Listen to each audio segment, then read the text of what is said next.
The mystery of the disappearance of Benjamin Bathurst on November 25, 1809, is one which can never with certainty be cleared up.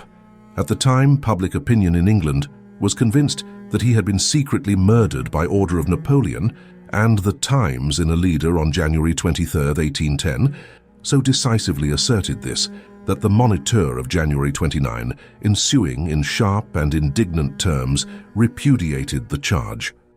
Nevertheless, not in England only, but in Germany, was the impression so strong that Napoleon had ordered the murder, if murder had been committed, that the Emperor saw fit in the spring of the same year solemnly to assure the wife of the vanished man, on his word of honor, that he knew nothing about the disappearance of her husband.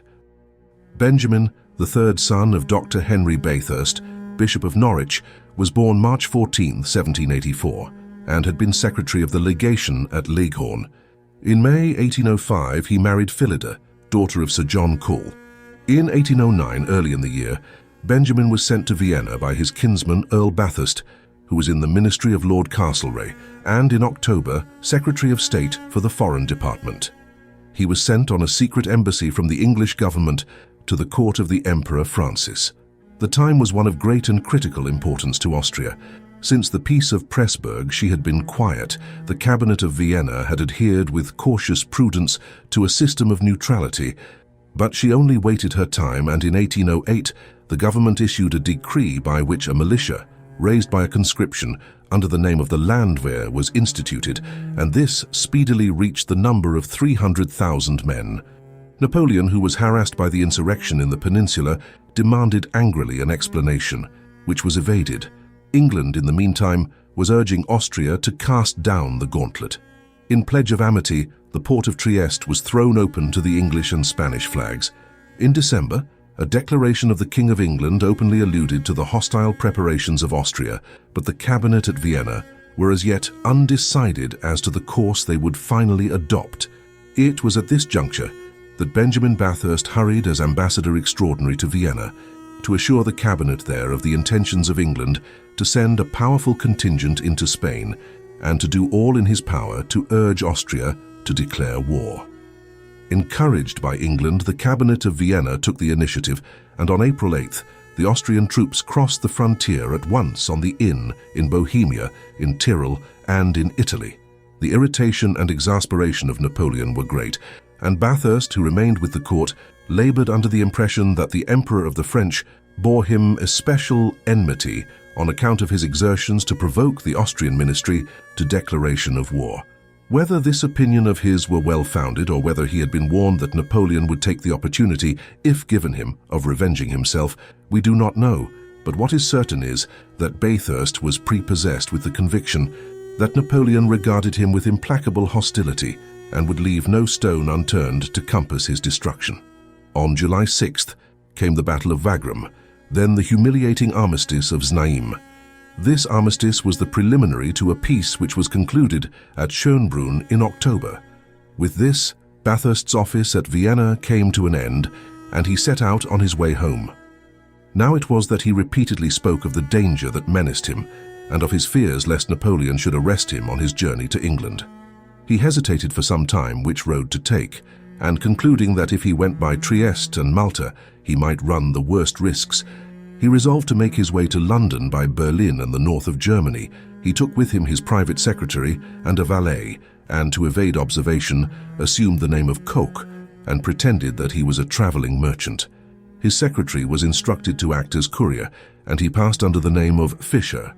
Benjamin Bathurst carried pistols about his person, and there were firearms in the back of the carriage. On November 25, 1809, about midday, he arrived at Perleberg with post horses on the route from Berlin to Hamburg, halted at the post house for refreshments, and ordered fresh horses to be harnessed to the carriage for the journey to Lenzen, which was the next station. Bathurst had come along the highway from Berlin to Schwerin in Brandenburg as far as the little town of Perleberg, which lies on the Stepnitz that flows after a few miles into the Elbe at Wittenberge. He might have gone on to Ludwigslust and thence to Hamburg, but this was a considerable detour, and he was anxious to be home. He had now before him a road that led along the Elbe close to the frontier of Saxony. The Elbe was about 4 miles distant. At Magdeburg were French troops. If he were in danger anywhere, it would be during the next few hours, that is, till he reached Dürmitz. About 100 paces from the post house was an inn, the White Swan, the host of which was named Lager. By the side of the inn was the Parkheimer gate of the town, furnished with a tower, and the road to Hamburg led through this gate, outside of which was a sort of suburb consisting of poor cottagers and artisans' houses. Benjamin Bathurst went to the Swan and ordered an early dinner. The horses were not to be put in till he had dined. He wore a pair of grey trousers, a grey short coat, and over it a handsome sable greatcoat lined with violet velvet. On his head was a fur cap to match. In his scarf was a diamond pin of some value. As soon as he had finished his meal, Bathurst inquired who was in command of the soldiers quartered in the town, and where he lodged. He was told that a squadron of the Brandenburg cuirassiers was there under Captain Klitzing, who was residing in a house behind the town hall. Mr. Bathurst then crossed the marketplace and called on the officer, who was at the time indisposed with a swollen neck. To Captain Klitzing he said that he was a traveller on his way to Hamburg, that he had strong and well-grounded suspicions that his person was endangered, and he requested that he might be given a guard in the inn where he was staying.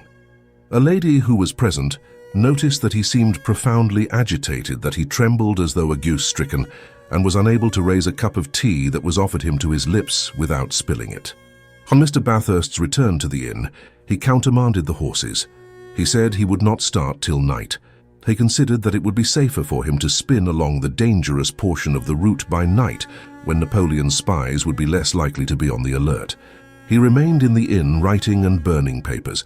At 7 o'clock he dismissed the soldiers on guard and ordered the horses to be ready by 9. He stood outside the inn watching his portmanteau being replaced on the carriage, stepped round to the heads of the horses, and was never seen again.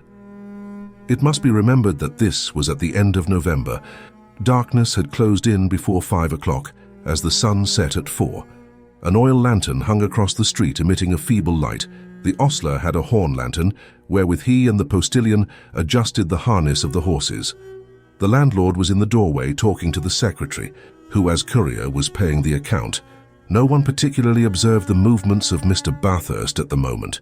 He had gone to the horses' heads, where the ostler's lantern had fallen on him. The horses were in, the postilion ready, the valet stood by the carriage door, the landlord had his cap in hand, ready to wish the gentleman a lucky journey. The secretary was impatient, as the wind was cold. They waited. They sent up to the room which Mr. Bathurst had engaged. They called, all in vain. Suddenly, inexplicably, without a word, a cry, an alarm of any sort, he was gone, spirited away, and what really became of him will never be known with certainty. Some little time elapsed before it was realized that the case was serious.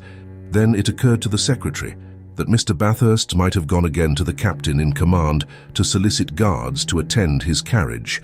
He at once sent to the captain, but Mr. Bathurst was not with him. The moment, however, that Klitzing heard that the traveller had disappeared, he remembered the alarm expressed by the gentleman and acted with great promptitude. He sent soldiers to seize the carriage and all the effects of the missing man. He went, in spite of his swollen neck, immediately to the Swan, ordered a chaise and required the secretary to enter it. He placed a cuirassier and the valet on the box, and stepping into the carriage, ordered it to be driven to the Golden Crown, an inn at the further end of the town, where he installed the companions of Bathurst and placed a soldier in guard over them. A guard was also placed over the Swan, and next morning every possible search was made for the lost man. The river was dragged, outhouses, woods, marshes, ditches were examined, but not a trace of him could be found. That day was Sunday. Klitzing remained at Perleberg only till noon to wait some discovery, and then, without delay, hurried to Kiritz, where was his commandant, Colonel Bismarck, to lay the case before him and solicit leave to hasten direct to Berlin, there to receive further instructions what was to be done. He was back on Monday with full authority to investigate the matter. Before he left, he had gone over the effects of Mr. Bathurst and had learned that the fur coat belonging to him was missing. He communicated this fact to the civil magistrate of the district, and whilst he was away, search was instituted for this. It was the sable coat lined with violet velvet already mentioned, and this along with another belonging to the secretary. Fischer was under the impression had been left in the post-house. The amazing part of the matter is that the city authorities, and indeed on his return Captain Klitzing, for a while confined themselves to a search for the fur coat, and valuable time was lost by this means. Moreover, the city authorities, the police and the military were all independent and all jealous of each other. The military commander, Klitzing, and the burgomaster were in open quarrel and sent up to headquarters charges against each other for interference in the matter beyond their rights.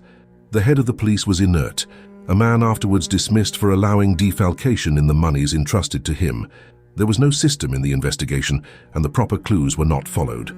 On December 16th, two poor women went out of Perleberg to a little fir wood in the direction of Quitzow to pick up broken sticks for fuel. There they found, a few paces from a path leading through the wood, spread out on the grass, a pair of trousers turned inside out. On turning them back, they observed that they were stained on the outside, as if the man who had worn them had lain on the earth. In the pocket was a paper with writing on it. This, as well as the trousers, was sodden with water. 2 bullet holes were in the trousers, but no traces of blood about them, which could hardly have been the case had the bullets struck a man wearing the trousers. The women took what they had found to the burgomaster. The trousers were certainly those of the missing man. The paper in the pocket was a half-finished letter from Mr. Bathurst to his wife, scratched in pencil, stating that he was afraid he would never reach England, and that his ruin would be the work of Count d'Entraigues, and he requested her not to marry again in the event of his not returning. The English government offered £1,000 reward, and his family another 1,000, but no information to be depended upon ever transpired. Various rumours circulated. He was said to have been lost at sea. Another report was that he was murdered by his valet, who took an open boat on the Elbe and escaped. Another report again was that he had been lost in a vessel which was crossing to Sweden and which foundered about this time. These reports are all totally void of truth. On January 23, 1810, in a Hamburg paper, appeared a paragraph which for the first time informed the people of Perleberg who the merchant Koch really was, who had so mysteriously vanished. The paragraph was in the form of a letter, dated from London, January 6, 1810, 6 weeks after the disappearance. It ran thus: Sir Bathurst, Ambassador Extraordinary of England to the Court of Austria, concerning whom a German newspaper, under date of December 10th, stated that he had committed an act of self-destruction in a fit of insanity as well in mind and body. His friends have received a letter from him dated December 13th, which therefore must have been written after the date of his supposed death. Who inserted this and for what purpose? It was absolutely untrue. Was it designed to cause the authorities to relax their efforts to probe the mystery and perhaps to abandon them altogether? Was it possible that Mr. Bathurst had committed self-destruction? This was the view taken of his disappearance in France, where in the Moniteur of December 12, 1809, a letter from the correspondent in Berlin stated, Sir Bathurst on his way from Berlin showed signs of insanity and destroyed himself in the neighbourhood of Perleberg. On January 23, 1810, as already said, the Times took the matter up and not obscurely charged the Emperor Napoleon with having made away with Mr. Bathurst, who was peculiarly obnoxious to him.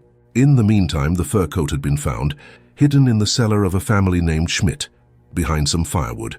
Frau Schmidt declared that it had been left at the post house, where she had found it, and had conveyed it away and given it to her son Augustus, a fellow of notoriously bad character. Now it is remarkable that one witness declared that she had seen the stranger who had disappeared go out of the square down the narrow lane in which the Schmidts lived, and where eventually the fur coat was found. When questioned, Augustus Schmidt said that his mother had told him the stranger had 2 pistols and had sent her to buy him some powder. He supposed therefore that the gentleman had shot himself. The whole neighbourhood was searched. Ditches, ponds, the riverbed, drains, every cellar and garden, and nothing found. The search went on to December 6th and proved wholly fruitless. It was not till December 16th that the trousers were found. It is almost certain that they were laid in the Quitzow wood after the search had been given over on December 6th, as nothing could be proved against the Schmidt family except that they had taken the fur coat. Frau Schmidt and her son were sentenced to 8 weeks' imprisonment. The military authorities who examined the goods of Mr. Bathurst declared that nothing was missing except the fur cloak, which was afterwards recovered, and we suppose these pistols were included.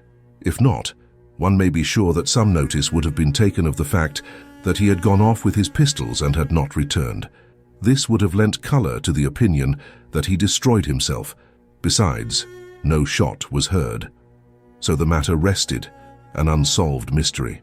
In Prussia, among the great bulk of the educated in the higher and official classes, the prevailing conviction was that Napoleon had caused the disappearance of Bathurst not out of personal feeling, but in political interests, for the purpose of getting hold of the dispatches which he was believed to be conveying to England from the Austrian government. The murder was held to be an accident or an unavoidable consequence, and in Perleberg itself, this was the view taken of the matter as soon as it was known who the stranger was. But then another opinion prevailed there, that Klitzing had secretly conveyed him over the frontier so as to save him from the spies and the pursuit which, as he and Bathurst knew, endangered the safety of the returning envoy. Their solution may be much more mundane. Opposite the post house was a house occupied at the time by a fellow who was a paid French spy, a man who was tried for holding secret communication with the enemy of his fatherland. He was a petty lawyer who stirred up quarrels among the peasants and lived by the result. He was a man of the worst possible character, capable of anything. The opinion of one section of the people of Perleberg was that Bathurst, before entering the carriage, had gone across the square and had entered into conversation with this man, who had persuaded him to enter his door, where he had strangled him and buried him in his cellar. The widow of this man on her deathbed appeared anxious to confess something but died before she could speak.